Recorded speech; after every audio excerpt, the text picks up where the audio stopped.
আসসালামু আলাইকুম বন্ধুরা, সবাই কেমন আছেন? আশা করি সবাই ভালো আছেন। আপনাদের সকলের দোয়ায় আলহামদুলিল্লাহ আমরাও ভালো আছি।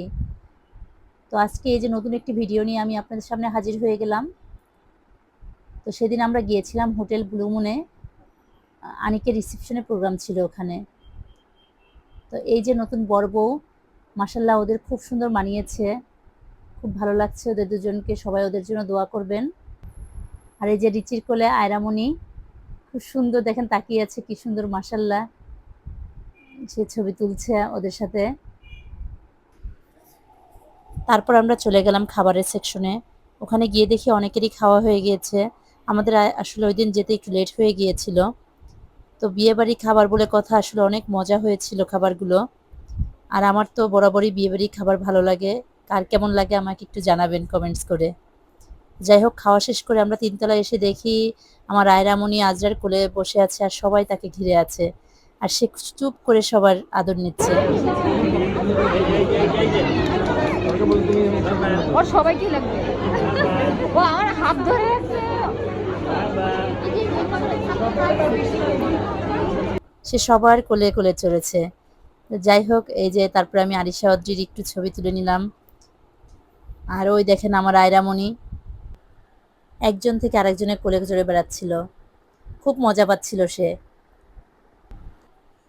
আর এই হলো আমার খুশি আন্টি, খুব ভালো মনের একজন মানুষ, আমার খুব প্রিয় আন্টি। তো এরপরে আমরা এই যে বরবউয়ের সাথে একটু ছবি তুলে নিলাম।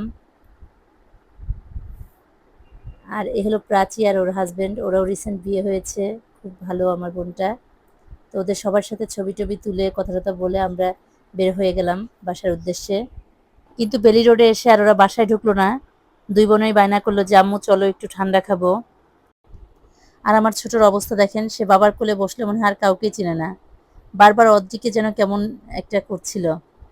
আর অদ্রিও তাকে একটু এই যে গাল টিপে দিচ্ছে, এই করছে। খুব বিরক্ত হচ্ছিল সে, যে অদ্রি বাবার কাছে আসে কেন। তারপর আরিশা তার পছন্দ মতো হালকা পাতলা কিছু খেয়ে নিল, কিন্তু অদ্রি কিছু খেলো না। সে বলল আমি অফেল খাবো।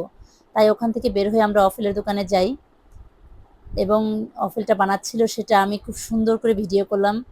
আমার খুব ভালো লাগছিল অফেল বানানোটা দেখতে। যাই হোক, এতক্ষণ যারা আমার সাথে ছিলেন, আমার ভিডিওটা দেখলেন, সবাইকে অসংখ্য অসংখ্য ধন্যবাদ। আসলে আমার এই সুন্দর সুন্দর ছোট ছোট মুহূর্তগুলো আমি আপনাদের সাথে শেয়ার করি, আমার ভালো লাগে, মনে হয় আপনারাও দেখে আমার সাথে আনন্দিত হন। তো সবাই আমাদের জন্য দোয়া করবেন, আমার বাচ্চাদের জন্য দোয়া করবেন। সবাই ভালো থাকবেন, সুস্থ থাকবেন। সবার আগামী দিনগুলো সুন্দর যাক।